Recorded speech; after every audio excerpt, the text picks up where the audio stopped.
I want to just quickly introduce our guest lecturer today, and that's Peter Reschke. He's here from University of California, Merced. He is finishing up his doctoral work in the area of infant emotional development, particularly interested in how social cognition intersects with infants' emotional function, understanding, etc. And I imagine he'll share some of the insights from the work that they've been doing as part of his presentation today. So I want to give him all the time we can. So we'll turn time over to you, Peter. Hey, thank you.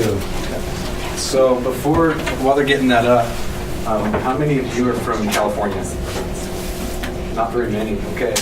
How many of you know where Merced, California is? Okay. Are you from there? I'm from Modesto. Modesto, okay. We lived in Houston for a while. Awesome. Yeah, so we're out in Merced, grad school, and yeah, just loved it. Should be. You're good. Sorry. Popping that very soon. There we go. Okay, emotional development. So this is research that I'm acquainted with because this is what I study. So I'm really excited about this kind of. I might close that door so look in the hallway.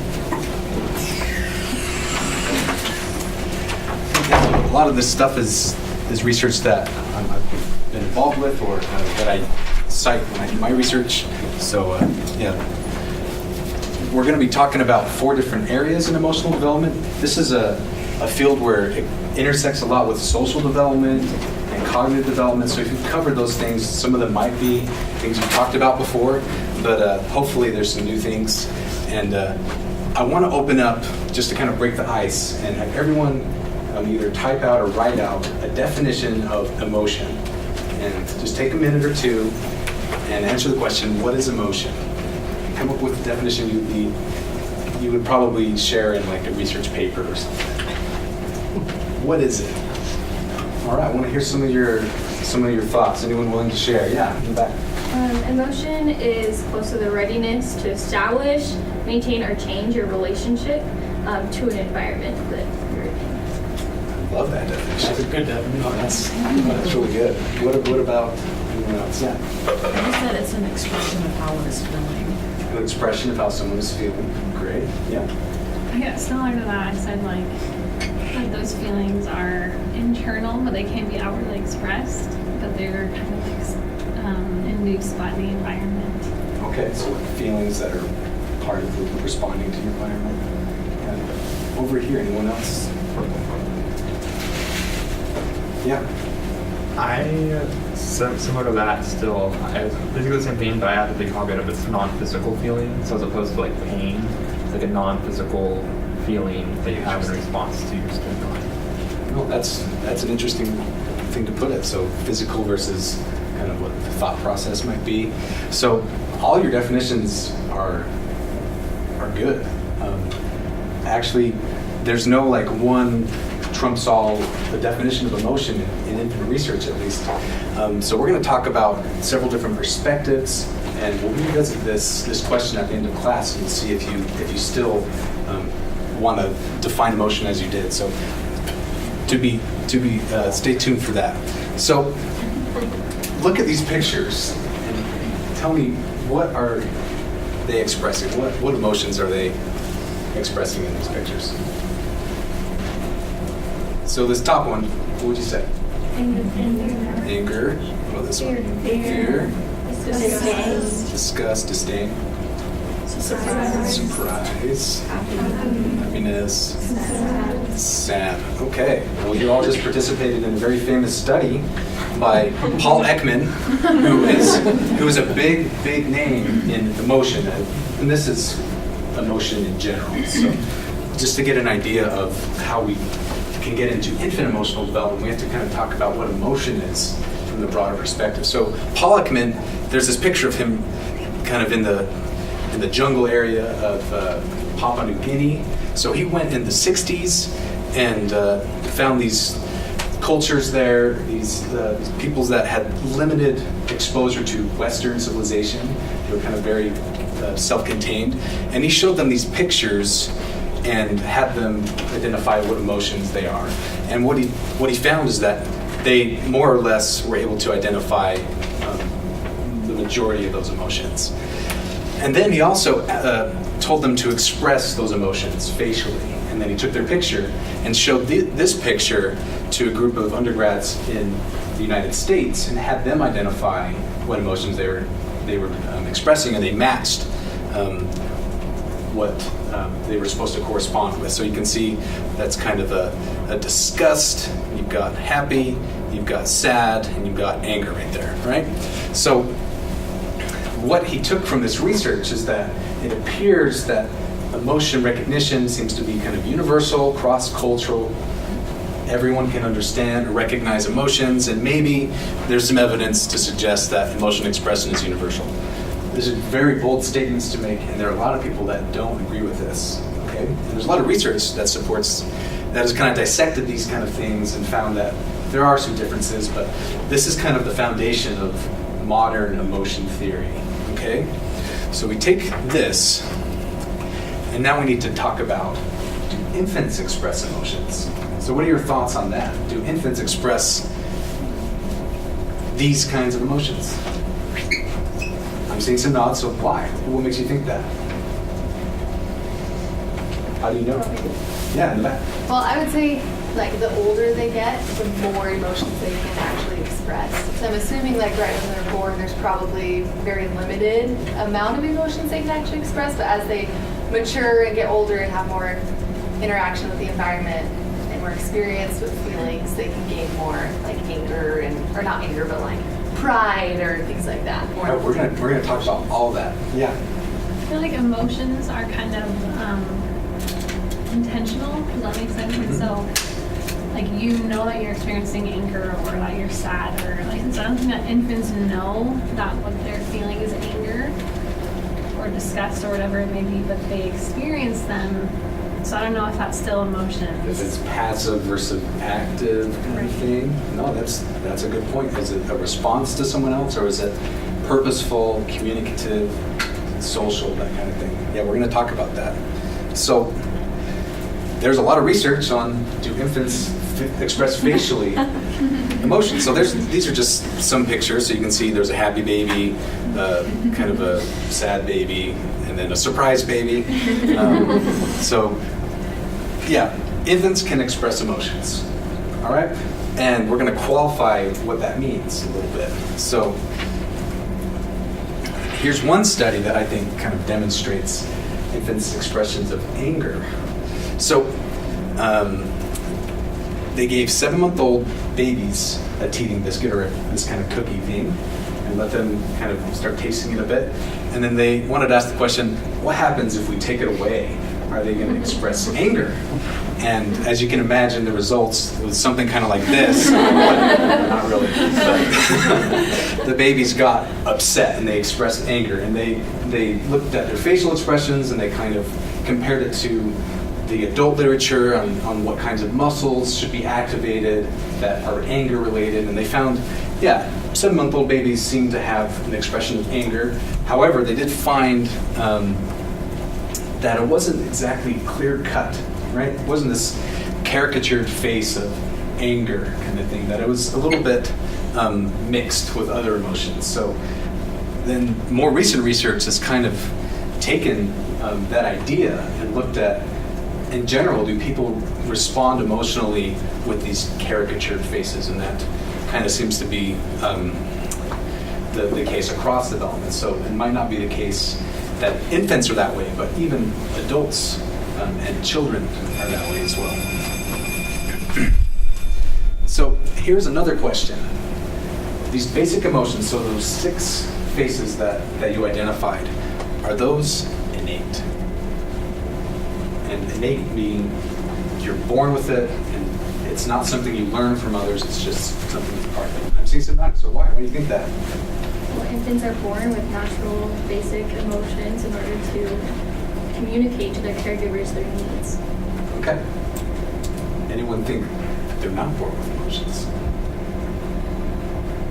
And there's no right or wrong answer, so. I think that they would be born with emotions, but maybe how they express them is more or less learned in a way. Like, you just have the feelings that are innate, but depending on how you act around the infant, depends on how they express anger or sadness or happiness. Yeah, so maybe there's cultural variability in how they're expressed, and that's actually, there's lots of research on that in the back.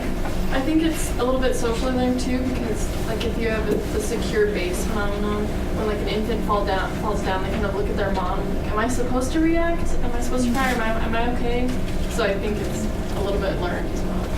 Yeah, so we're going to talk about these different perspectives. So the argument saying yes, they're innate comes. A big proponent of that was Carol Lizard, and he did a lot of research on infant emotional development and expressions, and he said yes. Infants are born with the ability to experience and express emotions because that's something that's hardwired into us, and it's evolutionarily adaptive to respond to the environment. Darwin was also a proponent of that. He has a whole book on emotions that a lot of people don't actually know that he wrote and studied emotions. So he's actually a very important figure in emotion research. And then also these research on just blind infants. So infants that can't, blind from birth, they can't see others to know how to express emotions. They smile when they're happy, and they're upset, and they express sadness. So this is kind of suggesting, yeah, these must be in one way or another innate, right? So you can see, here's a picture of a congenitally blind infant. They're happy, they're smiling. So yeah, it's harder to explain how they learned that from their environment, right? And so in this picture, there are two Olympians. This is one who's not blind, and this one is someone who is blind. And you can see, and blind from birth, and still expressing, they won, still expressing pride kind of in a similar way. So argument for no. One of the arguments saying emotions are not innate is the social smile. So there's a social smile, and so I put a definition up there, but it's basically when an infant looks at someone, and because of redirecting their eye gaze to that person, they then engage in this smile. It's not just reflexive, they're looking at nothing and they start smiling, but they actually see someone and in that social context, smile. So there's a picture. This is my 7-month-old daughter. Well, now she's 7 months old. This is when she was smaller. So this is kind of a reflexive smile. She's just asleep and probably has gas or something. And it's just smiling there. So it's not a social smile, so it's just reflexive kind of thing. But this is a social smile, so I can't remember who's holding her, probably my wife. But she sees her, makes eye contact, and makes the smile, right? You can think of that as being an argument against it being innate because it's not apparent until 4 to 8 weeks. Yeah, I just have like a general question. Like we talk a lot about intentional actions versus unintentional and what that means. And so like in the research, does a smile, like if it's a reflexive smile, does it always mean happiness, or does it sometimes not have any meaning at all? It's just like, yeah, it depends on who you ask. So some people would look at this and say it's a reflexive smile. There's no intent behind it, so therefore it is not socially communicative. But other people would say, well, if that regulates your behavior in response to that, then it is serving a social function. Because you might look at that and go, oh, that's so cute. And for the baby might not actually like be happy. So yeah, I mean, you can argue both ways. I think there's back there, and then we'll go. So there's certain motor function. I mean, it takes a considerable number of facial muscles in order for an infant to smile. So could that delay between the reflexive and social be due to a motor control? That is a very good question. That is definitely an alternative explanation against saying that social smiles emerge later, therefore it's not innate. So maybe it's just they don't do that. But they do engage in reflexive smiling before they engage in social smiling. So they in terms of whether those muscles are working and that kind of thing, yes. But in terms of whether they're purposely controlling that, you'd have to look into that a little bit closer. Yeah.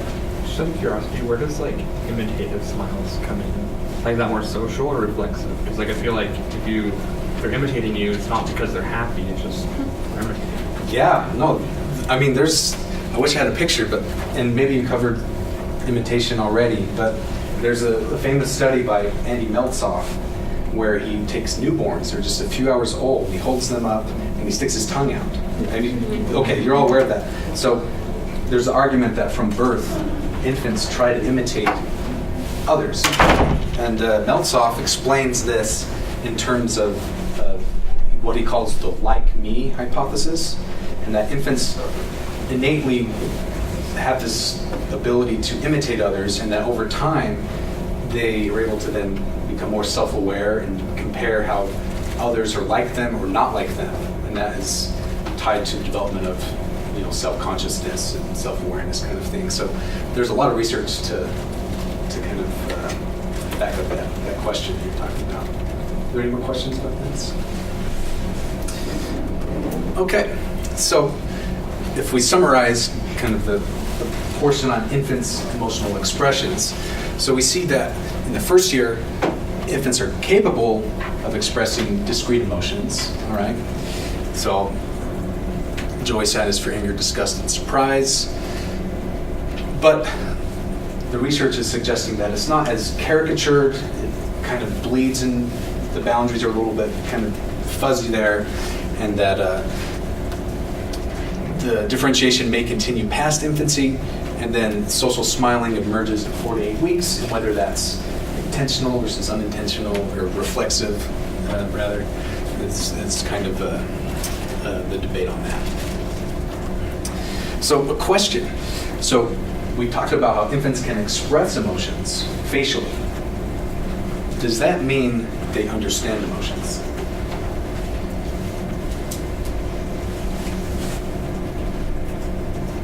Yeah. I think at some point they do.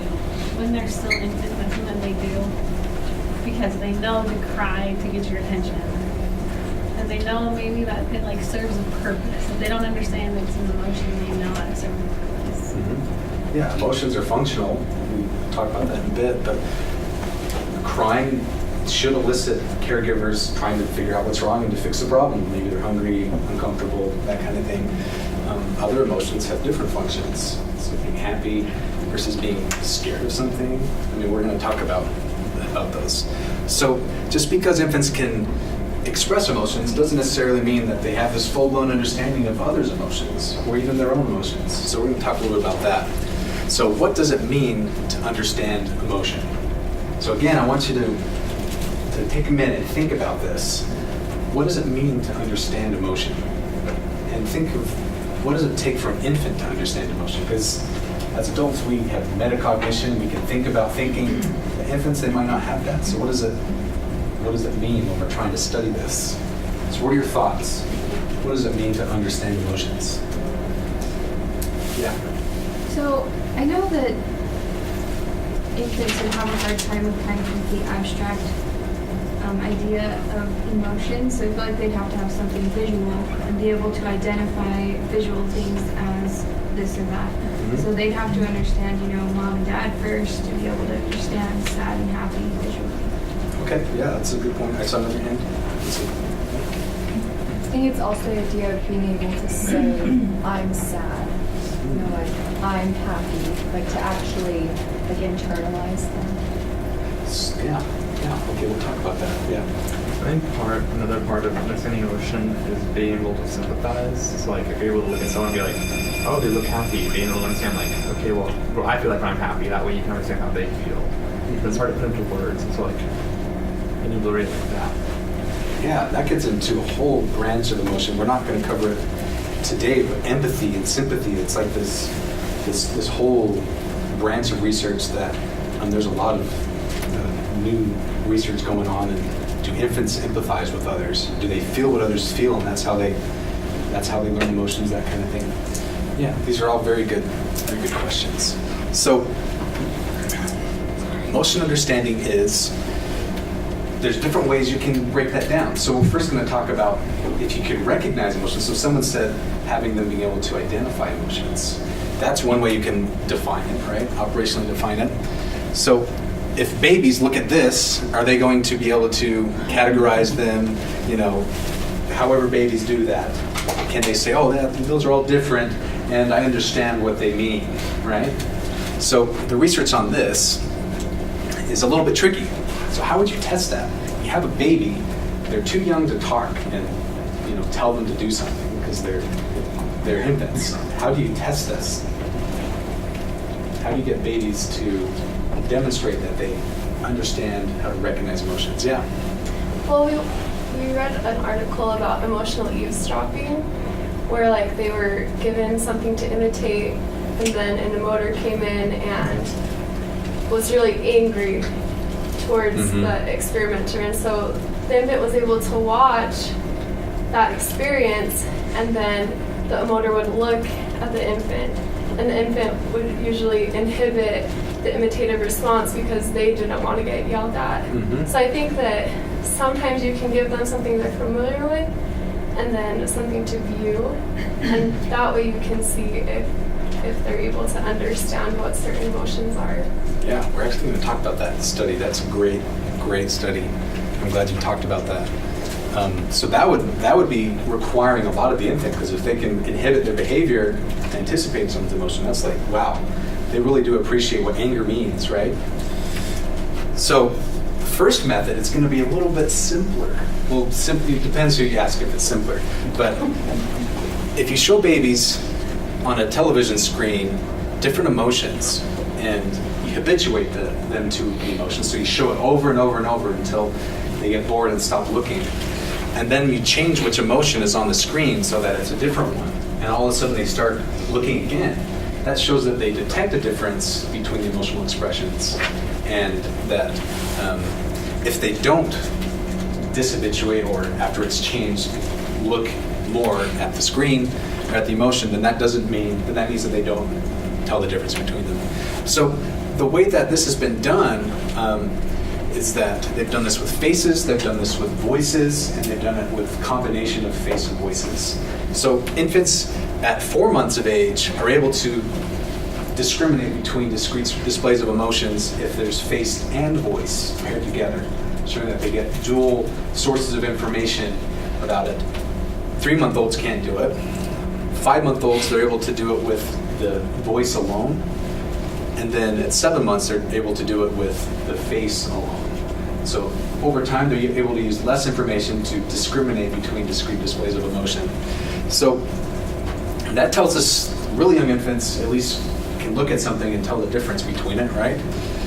There's also research using ERP, EEG methodologies, and they show different facial displays, and they look at infants' brain activation to see if it changes when there's different displays of emotion on there. And what they found is that at 7 months, there's differentiation between a happy face and fear face, but they didn't quite see it between anger versus fear, which, if you think about it, they're both negative emotions. So maybe early on, infants kind of lump emotions to positive versus negative, and that over later, they'll be able to kind of develop nuanced discrimination between within valence emotions. So we're seeing that they can discriminate visually and neurally, at least positive versus negative by 7 months. And what does this tell us about if they understand the emotion, right? Because if they're looking at something over and over and over and over, and then something new pops up, and they notice that it's new, does that mean that they appreciate what it actually means? And that's a limitation of this research. So let's talk about what is involved with actually appreciating an emotion. So yeah, if you show these to infants, they know that they're different. Do they know that this is something positive and something good that you want to approach and that you want to avoid angry people kind of thing? Yeah. Was this used in the visual clip? Oh, you're spoiling where we're going. So how would you measure this type of understanding? So before we get to the visual clip, I want to talk about kind of the next level. So this is still showing videos or pictures of things on a television screen and using their looking time, they're looking towards the screen to infer. Have you learned about violation of expectation methods here? Okay, good. So this is a really cool study by some of the people at Harvard. They had 8 10-month-old babies, and they showed them something like this. So there was a kind of a red guy ball thing, and they established very clearly that he wants to get from any location to this green mat. Whether there's a wall in the way, he's going to do his best to get to the green mat. So it establishes that he has a goal, right? And then what they showed was different test trials where either he fails, so he tries to jump over the tall wall, doesn't make it, and he expresses happy or sad emotion, or he does succeed, gets over the very tall wall, and expresses a happy or sad emotion. So you think if infants have an understanding of the types of events that go with emotional expressions, they should be able to be surprised or have their expectations violated when the little red guy expresses an emotion that doesn't make sense with the situation. So you'd think by accomplishing the goal, he should be happy about that. And by failing the goal and bouncing off the wall, he should be sad, right? So what did we see? So in this graph, we've got the looking time, and then we've got our different age groups, and then whether they saw the completed goal test trial or the failed goal test trial. And again, we're looking to see if there's differences between whether it was congruent or incongruent. So we see, and I'll start with the 8-month-old. Well, I guess it's the same for both. So both infants in the completed goal, so the red guy got over the wall and expressed an emotion. They looked longer when he expressed sadness versus a happy emotion. And that was significantly different. So when they saw the failed goal condition, he bounces off the wall and expresses an emotion, they looked equally. So there was not a meaningful difference in their looking. So that was at both age groups. For this particular one, they did another condition where the goal was a little bit different. So it was more of a moving target, and they had the red guy kind of maneuver things to a moving target. And in that one, it was a similar result for the 10-month-olds, but the 8-month-olds, they didn't have the same response. So they concluded that this idea of appreciating what kind of emotions should go with a positive event, such as accomplishing a goal, doesn't emerge until around 10 months of age. And the 8-month-olds aren't quite there yet. So more research has been done on this. This has been some of what I've done as a grad student, and to show, so when do they understand negative emotions? So 10 months, they didn't do well with a failed goal event. Maybe they can do that at 12 months. And our research has shown that, yeah, they get that understanding around 12 months of age. So if we add this to emotion understanding, our summary, it's that this ability to discriminate between the emotions emerges, within the first year, but then understanding which emotions should go with which events that elicit emotions doesn't seem to emerge until 12 to 14 months when they understand positive and negative emotions. Any questions about this kind of stuff before we move on? Do they have any idea as to why it was easier to understand positive emotions versus negative? Yeah, that's a great question. So what they seem to find that infants understand goal-directed actions before they understand failed goals. So have you covered cognitive development? Did you talk about the Amanda Woodward study with the arm and the ball and the teddy bear switching? No? Okay. That's all right. So infants seem to appreciate that agents have goal-directed actions around 6 months of age. And they can even go a little bit younger, but 6 is kind of the standard. But they don't understand failed goals until around 8 to 10 months of age. So they think that infants can accomplish the positive emotion task, but not the negative emotion task, just because they're not quite there yet cognitively in representing others' goal states or their intentions, that kind of thing. So maybe it's just a cognitive explanation that kind of does that answer your question? Okay, any other questions? Okay.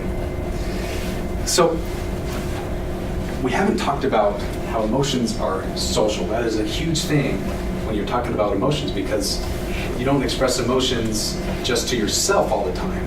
A lot of times they're in social, interpersonal contexts. So when do infants respond to others' emotions? So I want you to form some groups. So I know you might have to move some things around, but for about a few minutes, I want you to each take one emotion and to discuss the possible social functions of that emotion. So for example, I'll pick anger. So the social function of anger might be to communicate that you're upset about something and that you should avoid whoever is expressing anger, as opposed to something like fear, where you want to avoid the thing that they're scared of. So go ahead and get into groups and pick one of these emotions and talk about what makes that emotion have a social function that's unique from the other. All right? So other groups of 5 or 6. Yeah. Just kind of circle up real quick. And if you need clarification, just let me know. Do you want them just to pick one emotion? Yeah, just pick one. Which one do you want to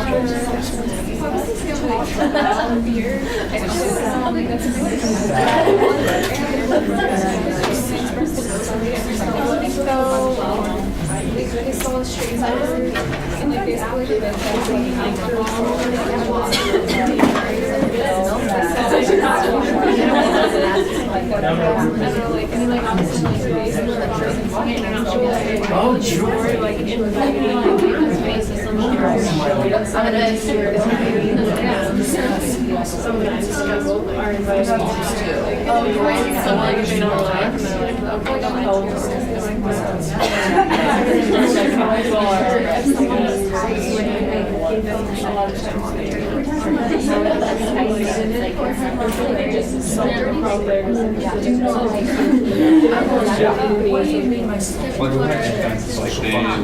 So they got some Emotions are social. Is this sort of discussed? If you see someone like that, experiencing or expressing emotion, what does that mean? I feel like, well, I can do that response to that. Like, you're angry, that's like, if I'm sad and you're happy, it's like, dude, you have to respond to me.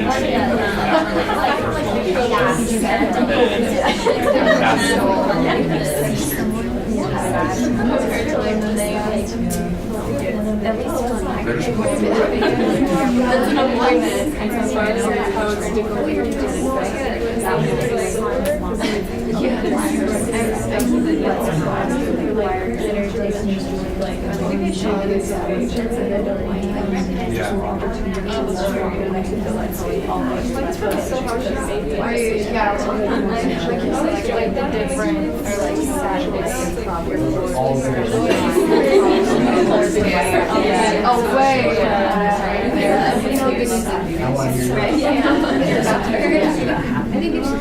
Take about 1 more minute. Make sure you get a spokesman for your group to kind of summarize what you're talking about.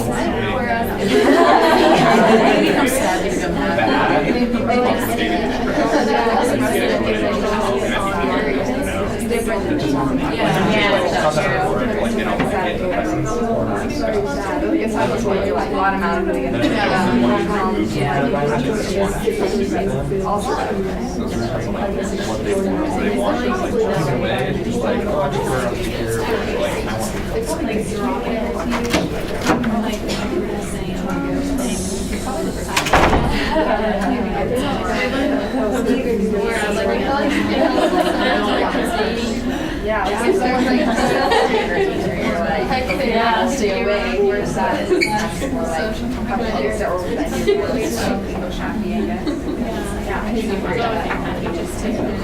Or like sadness is not necessarily, it's more, it's less negative reaction.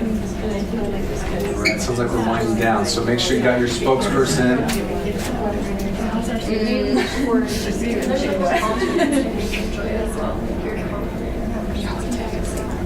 All right, so let's start. Everyone reform back into wherever you were before. So let's go group by group, and I want to hear just a summary of which motion you picked and what you talked about. So let's start over on that side. So, Okay, so we mostly talked about joy and how the emotion of joy kind of brings an attractiveness into a group, so like it's a more inviting environment. And like for an infant, she discussed that it creates a more secure environment so that the baby feels like they can explore more without being afraid. Whereas if there's someone that's always angry or fearful, maybe you want to inhibit your emotions more or avoid people that make you feel that way instead. Yeah, no, that's great. Joy being kind of an affiliative emotion, it lets increase interaction, positive interaction. People have taken these and have come up with, from evolutionary theory, an explanation of why these might have evolved, kind of thing. So joy being an emotion that increases social belongingness and that kind of thing. So we can think of it like that. Okay, let's do the next group. So is there one back there? So we talked about all the, basically we said that infants use emotions to control the adult caretaker. But like we said, like with disgust, for example, it's like they just like pooped in their diaper or something's smelling. If they make those faces, then usually the caregiver doesn't want the child to be making that face, so they're going to do whatever they can to remove that stimulus that's bothering them. Stimulus. Never heard of a dirty diaper referred to as a stimulus. No, that's great. Okay, next group up here. So we talk about sadness, and we think that it's necessary for development to have human connection and interaction. I think sadness is a way to facilitate that. When a baby's sad, it's you go up to them, you hold them and you rock them and stuff, and it's one of those ways that they can sort of almost manipulate you into interacting with them a little bit. We said it's different from fear and disgust. This may not be accurate at all, but we thought it was almost like a spectrum depending on what the stimulus is. If it's something that's dangerous and they really don't want, they might act out in anger. If it's just oh, I prefer not to be here, it might be more disgust. Whereas if it's I don't like that stimulus, please soothe me, they express sadness. Mm-hmm. Yeah, those are all, there's no wrong answer with this. Yeah, sadness. I think another group had sadness. Anyone else pick sadness? No? Okay. Yeah, so sadness, it's a little bit different from joy because, they both foster this kind of affiliative social bond kind of thing, but sadness is kind of, it might be more between infant and caregiver, where there's that kind of special emotional bond, which might have implications for attachment and that kind of thing. So, yeah, definitely qualitative difference there. Okay, next group, let's do the front. Well, we kind of talked about how fear, anger, and disgust steer people away from you most of the time. But if you're experiencing joy or sadness, that's when they are drawn to you. To either experience the same joy that you're feeling or to comfort you when you're feeling sad. Whereas anger, you don't wanna get involved with that. Disgust and fear, same kind of thing. It's there's something in the environment that is creating something negative inside of me, so you don't want that either. Yeah, so that's very true. Anger, disgust, and fear might have all in common kind of an avoidant function, you should avoid something about that. But then if you zoom in a little bit, disgust is usually about something you shouldn't ingest or eat, like the stimulus we talked about earlier, that's something you don't want to ingest. Fear might be more of an active threat, maybe a saber-toothed tiger is chasing you, and that's something important to pay attention to. Anger, you might pay more attention to actually whoever's expressing anger to avoid becoming the target of that anger. So that might have a social function to kind of. And interestingly, anger, sometimes it can also have an affiliative function where if you're all angry about the same thing, it's oh, we hate that so-and-so got elected or something like that. Then you kind of have this affiliation, social bonding kind of thing over kind of joint anger. But if it's at each other, then it's going to be a different function. Okay, last group in the back. Yeah, so we picked fear, and kind of like you already said, we feel like it's a way for an infant to be able to show in a way that it sees something as potentially harmful or something they don't like, whether it's just a stranger that they might see, and it kind of conveys to the caretaker that maybe they want something more familiar and need that attachment.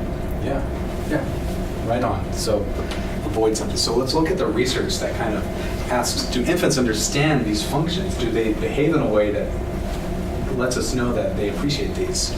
And So kind of giving some background to this research, we know, we've talked about the social some of the functions, right? Avoiding versus self-preservation, that kind of thing.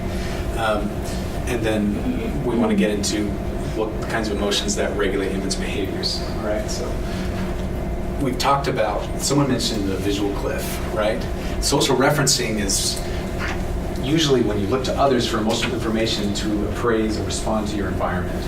And the visual cliff is an excellent example of how infants do this in a very active process.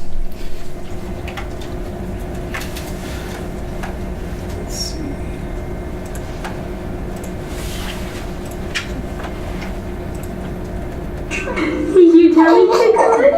Emotions reveal the cognition, the understanding of the baby. And furthermore, emotions are the nonverbal communication of the baby towards the parent and the parent towards the baby. So therefore, I thought that emotions were a royal road, one royal road, to the study of the baby's development. In this study, babies between 9 and 12 months are brought into the lab and placed on a large plexiglass top table. Half of the table has a checkerboard pattern just underneath the surface. But halfway across is a visual cliff, which the baby can tell drops off steeply. The plexiglass top continues, so it's perfectly fine to proceed.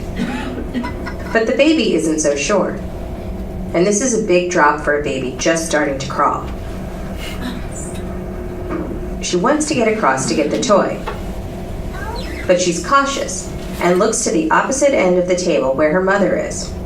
The parent is instructed to smile or make a fear face. If the mother is posing a fear face, the baby typically does not cross this stair-step downward, this modified visual cliff or visual step.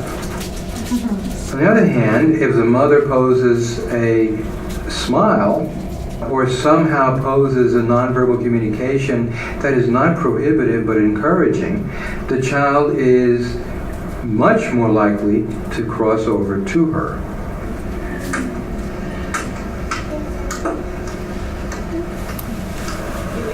This particular study demonstrates the role of nonverbal communication in determining the child's behavior in uncertain contexts.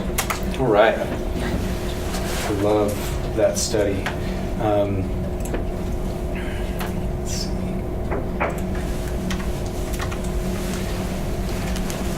Yeah, so infants are able to use the emotional information to regulate their behavior in response to this ambiguous environment.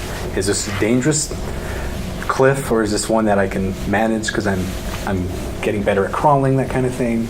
And they will clearly regulate their behavior. There's a question?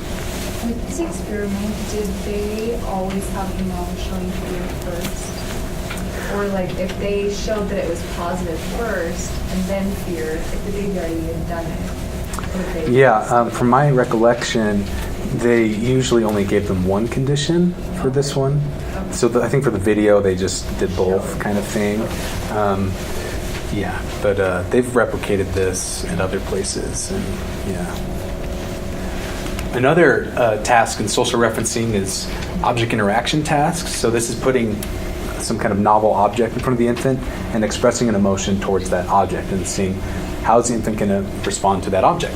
So I've got a couple of videos of this. Sorry, the quality's a little crude, but this is raw data. So she's got food. Is the infant going to eat the food if they express a positive emotion?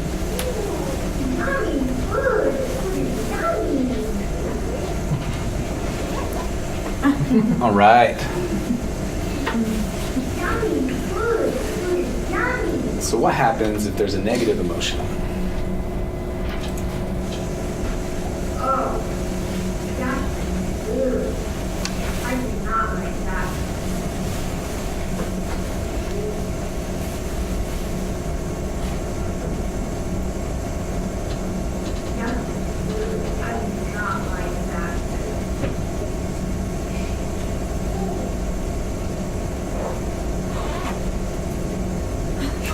Let's just get rid of it. Yeah. So we see that ability to respond to different objects, to food emerging pretty early on. And it gets more differentiated across development. And then lastly, with using contexts that are a little bit more flexible in terms of responding, so not just do you cross or not cross a visual cliff, or do you eat or not eat a food, but kind of opening it up a little bit. Recent research that I was involved with has found that infants respond differentially for the most part to discrete emotions in different contexts, one involving, let's see if I have a picture, one involving a broken toy and another involving kind of a mysterious novel object that's in a box that the infant doesn't know what's in there. And you'll see infants respond in unique ways to discrete emotions. So for sadness, they'll be more likely to be pro-social. To anger, they're going to be more likely to avoid the situation. And then for like disgust, they're going to be less likely to explore the stimulus kind of thing. So it's new research, and there's a lot more to be done on that, but it's suggesting 2-year-olds seem to appreciate discrete emotions at some level and can respond to them differentially. Okay. There's also importance in terms of the type of person that the infant is referencing. So whether it's someone that they know or someone that they don't know. And also, as you mentioned before, with the emotional eavesdropping paradigm, I think we'll probably skip the video since you've already seen one. Is that correct? Yeah. So they are able to regulate their behavior in anticipation of being the target of someone else's anger. So they're not going to imitate the action that the experimenter was mad at the person for doing if that person's in the room. But if they're out of the room, they're going to imitate the kind of action. It's showing that 18-month-olds, and they've done this even as young as 15-month-olds now, have this kind of appreciation of that. So we'll keep going. Okay. New question. So we've been talking about infants responding to others' behaviors, but how do people in the infant's social environment respond to the infant's behaviors? You can think about research on making infants frustrated kind of thing and what they're trying to do. So if you have a bunch of toys in front of an infant, but you're being greedy and you won't share with them if they want it, they'll engage in kind of frustration types of behaviors. They'll bang on the table and be really impatient kind of thing, as opposed to if you have a bunch of toys, you try to share them, but you just, for some reason you can't because there's like something blocking you or you keep messing up, they won't be impatient, so they can kind of understand that. So it seems like they are trying to engage with their social environment to try and get people to do what they want. So whoever said babies understand emotions, to try and control those in their life, there might be something to that. And then there's the still face paradigm. So this is a neat experiment. So skip that one. Babies this young are extremely responsive to the emotions and the reactivity and the social interaction that they get from the world around them. This is something that we started studying 30, 40 years ago, when people didn't think that infants could engage in social interaction. In the still face experiment, what the mother did was she sits down and she's playing with her baby who's about a year of age. And she gives a greeting to the baby gives a greeting back to her. This baby starts pointing at different places in the world, and the mother's trying to engage her and play with her. They're working to coordinate their emotions and their intentions, what they want to do in the world. And that's really what the baby is used to. And then we ask the mother to not respond to the baby. So I want you to pay attention to what the baby does in response to this. Picks up on this. And then she uses all of her abilities to try and get the mother back. She smiles at the mother. She points because she's using where she points. The baby puts both hands up in front of her and says, "What's happening here?" she makes that screechy sound at the mother. Like, come on, why aren't we doing this? Even in this 2 minutes, when they don't get the normal reaction, they react with negative emotions, they turn away, they feel the stress of it, they actually may lose control of their posture because of the stress that they're experiencing.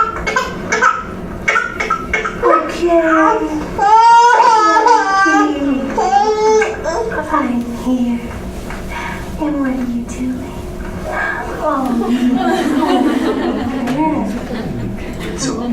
That's all. It's yeah.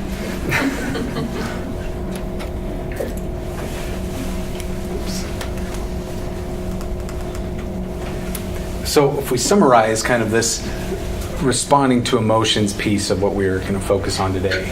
So we see infants regulate their behavior in response to emotions. We see that they become more differentiated across development in the types of responses they engage in, that they seem to appreciate the quality of the emotion, and that they even, with that emotional eavesdropping paradigm, they can even regulate their behavior in response to expected emotions, so ones that aren't even present yet, ones that they anticipate happening, and then also that they engage in behaviors to try and regulate others' emotions in the first year of life. So really kind of a cool overview of how infants appreciate and understand emotions.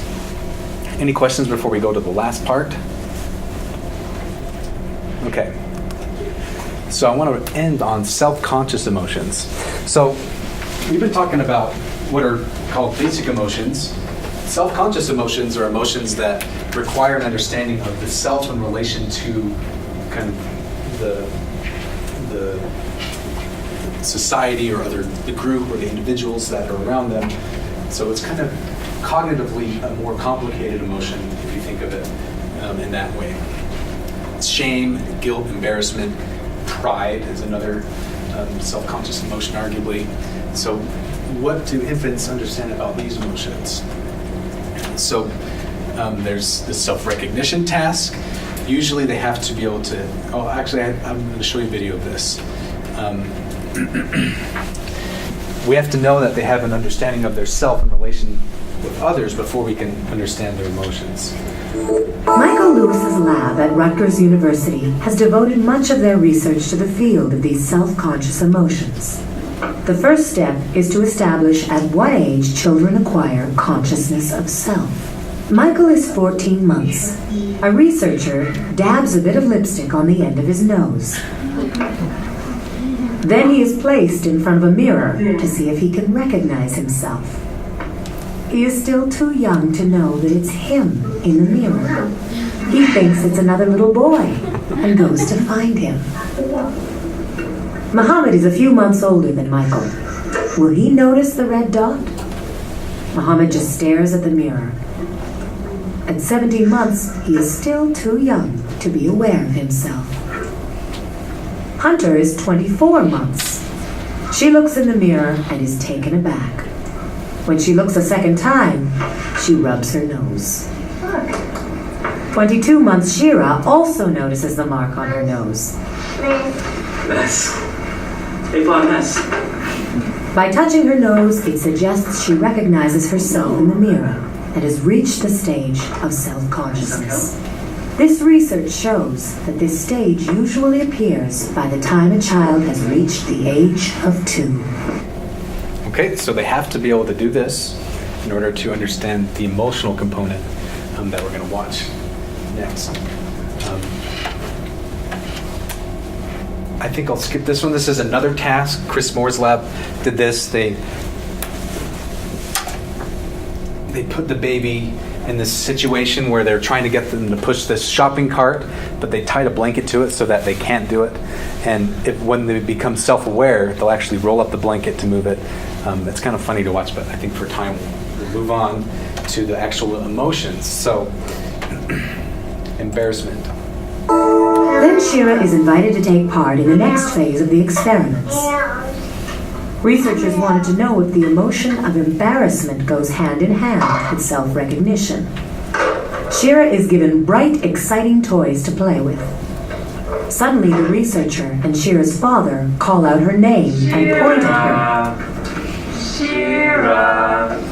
The earliest form of embarrassment is when you are the center of attention. Shira stops what she's doing, smiles sheepishly, and touches her body, the classic signs of embarrassment. Then 17-month Muhammad is tested. He was one of the children who did not recognize himself in the mirror.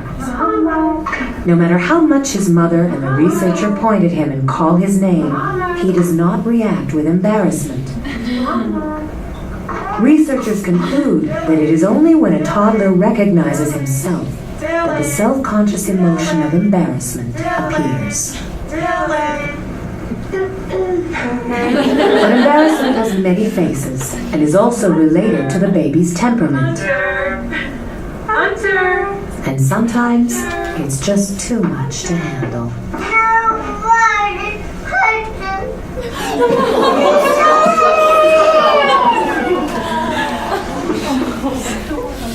If you laughed at that, there's something wrong with you. No, just kidding.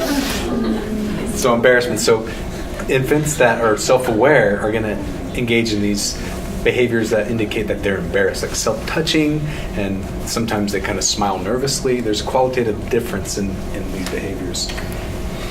And then I want to end it with pride and shame.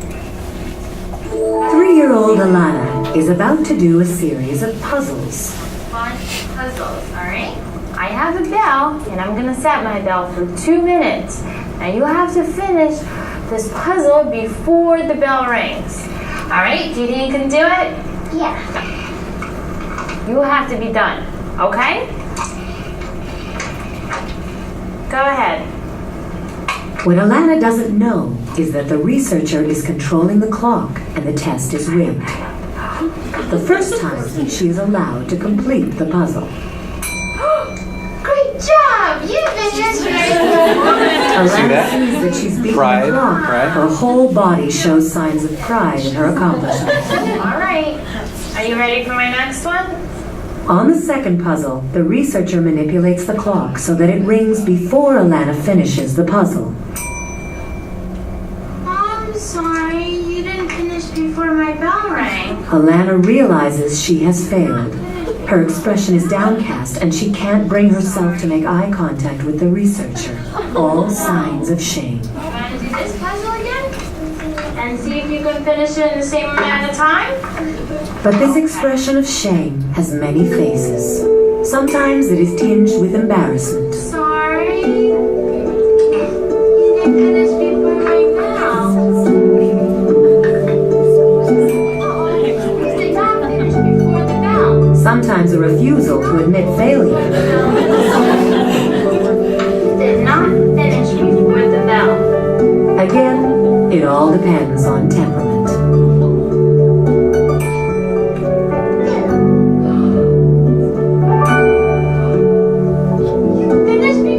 And even though pride may have many expressions, there is no mistaking when it appears. Good job, give a tip. You're so good. Researchers concluded that only when a child becomes aware of their own accomplishments and failures do the emotions of pride and shame emerge. You finished before the bell. You did. You're so good. Good job. All right. I love those studies. They're awesome. So if we summarize self-conscious emotions, we see that there's the sense of self emerges around 18 to 24 months of age, and that's with the tasks like the rouge or the lipstick on the nose task or the shopping cart with the mat task. Some others would argue that there's earlier versions of self-consciousness there, but in accordance with this, it seems like they don't seem to express self-conscious emotions until after they are able to pass those tasks. It's always interesting to do research where you make babies sad, right? So we've covered several different areas and talked about just some of what's being done in the realm of emotional development in infancy. There's, like I mentioned, a huge part of emotion research on empathy and sympathy and other areas as well. So I want you to revisit your definition, the that you wrote at the beginning of class. What is emotion? I want you to take a minute and revise it and consider if you change anything, keep anything. Just take a minute and look at that.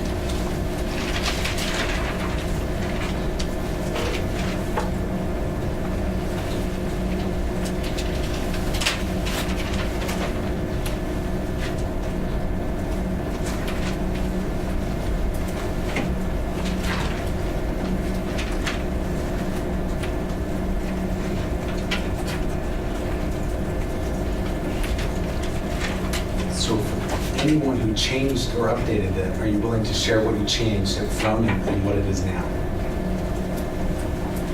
Yeah. I just added to the end of a matter of personal importance. So readiness to establish, maintain, or change an environment or relation to environment in a matter of personal importance, because if it's not important to the child, then they're not going to react in some way. Very good. Yeah.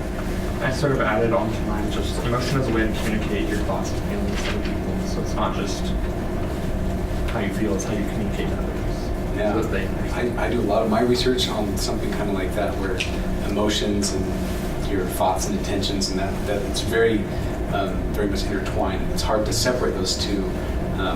So yeah, I really like that one too. Anyone else? Well, here's a definition that I like, and it's almost verbatim what you said. And you would be good friends with Joe Campos, because he's the one who really has pushed this type of definition of emotion, which he says is one's attempt to establish, maintain, or change aspects in the environment that are related to one's goals on matters of personal significance. So you don't see anything about feelings, you don't see anything about expression, but it's this functional approach to emotion. So this doesn't say that this is the most correct version, but this is the one that I think is very promising in terms of the research that has come from it and that kind of thing. So happy to take any more questions, and that is all I have for you. So thank you very much.